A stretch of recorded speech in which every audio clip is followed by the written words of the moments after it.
तो मैं उत्तर प्रदेश से आया हूं। उत्तर प्रदेश हमारा बहुत अद्भुत है, हालांकि इस समय हरियाणा उत्तर प्रदेश के पीछे पड़ा हुआ है, उसमें हम लोग कुछ कर भी नहीं सकते हैं। तो मैं उस अद्भुत उत्तर प्रदेश, उसमें एक अद्भुत शहर है कानपुर।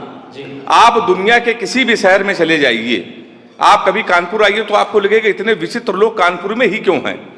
आप कभी बनारस जाइए, रेलवे स्टेशन पर उतरिए, स्टेशन पर लिखा रहता है बनारस का पान आपका स्वागत करता है। कभी आप जाइए, आप कभी आगरा जाइए, रेलवे स्टेशन पर उतरिए, वहां लिखा रहता है आगरा का पेठा आपका स्वागत करता है। कभी आप हमारे कानपुर आइए, रेलवे स्टेशन पर उतरिए, वहां पे लिखा रहता है रूपानी चप्पल आपका स्वागत करता है। तो मैं उसी साहब कानपुर से आया हूं, बहुत अद्भुत शहर है मेरा। मैंने तो जीवन का सबसे बड़ा पाप विधायक जी ये कर दिया, कानपुर वाले से टाइम पूछ लिया। मैं हरियाणा कवि सम्मेलन में आया, कानपुर उतरा तो मेरी घड़ी खराब। हमने एक लड़के से टाइम पूछ लिया, हमने कहा भाई साहब टाइम क्या हो रहा है? तुमसे कह रहा गुरु ऐसा है, तुरंत यहां से निकल लो, टाइम बहुत खराब है। और हमारे मुंह बिल्कुल मत लगना, नहीं तो तुम्हारा टाइम भी खराब हो जाएगा। तो हमने कहा भाई टाइम ना बताओ तो ये बता दो तुम्हारा मूड क्यों खराब है?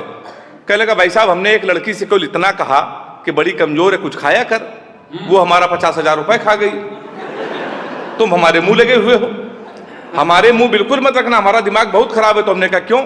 कह लगा हमारे नगर निगम को चुनाव चल रहा है, हम एक लड़की के चक्कर में 5 साल से लगे थे, हम उसको दुनिया की सबसे मर्यादित, सबसे संस्कारित लड़की समझते थे। हम समझते थे ये हमसे प्यार करती है, हम इससे प्यार करते हैं। तो हमने कहा इसमें हुआ क्या? कहने लगा हमारा नगर निगम को चुनाव चल रहा है, उसको मिल गई है पार्षद की टिकट। पूरे शहर में होल्डिंग लगी है, युवा दिलों की धड़कन पुष्पा पाल। तुम साले हमसे टाइम पूछ रहे हो? लोग तो नारा लगा रहे हैं मोहर मारो तान के पुष्पा को पहचान के। एक लड़का कान में नारा लगा रहा था लैया बड़ी करारी है, पुष्पा पाल हमारी है। तुम साले हमसे टाइम पूछ रहे हो? तो साहब उत्तर प्रदेश हमारा इतना अनोखा है, इतना अद्भुत है, मैं आपको बता नहीं सकता। हमारे जब कानपुर में कवि सम्मेलन होता है तो वीर रस के कवियों को हम लोग कम बुलाते हैं। तो डॉक्टर पवार जी पूछते हैं यार तुम कम क्यों बुलाते हो? तो हमने कहा सर ऑलरेडी इतनी वीरता हमारे कानपुर में है, हमको बुलाने की कोई जरूरत नहीं है। मैं आपको सही बताऊं सर, एक दिन यादव जी सुबह 7 बजे मेरे घर आ गए, कहेंगे पांडे जी हमको आशीर्वाद दे दो। हमने कहा किस बात का? कहेंगे हमको डिस्कवरी चैनल जाना है और शेर के साथ सेल्फी लेनी है सुबह 7:30 बजे। हमने कहा शेर के साथ कोई सेल्फी लेता है? कहने लगा नहीं हमको शेर के साथ सेल्फी लेनी है, मोदी जी तो जा सकते हैं, अभी गए थे ना डिस्कवरी चैनल।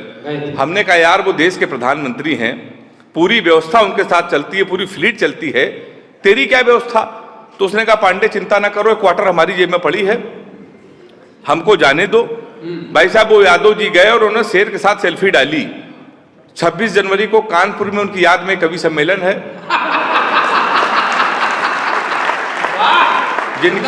जिसकी अध्यक्षता डॉक्टर हरिओम पवार जी कर रहे हैं। तो एक बार ताली बजा दीजिए जोरदार एक बार आप।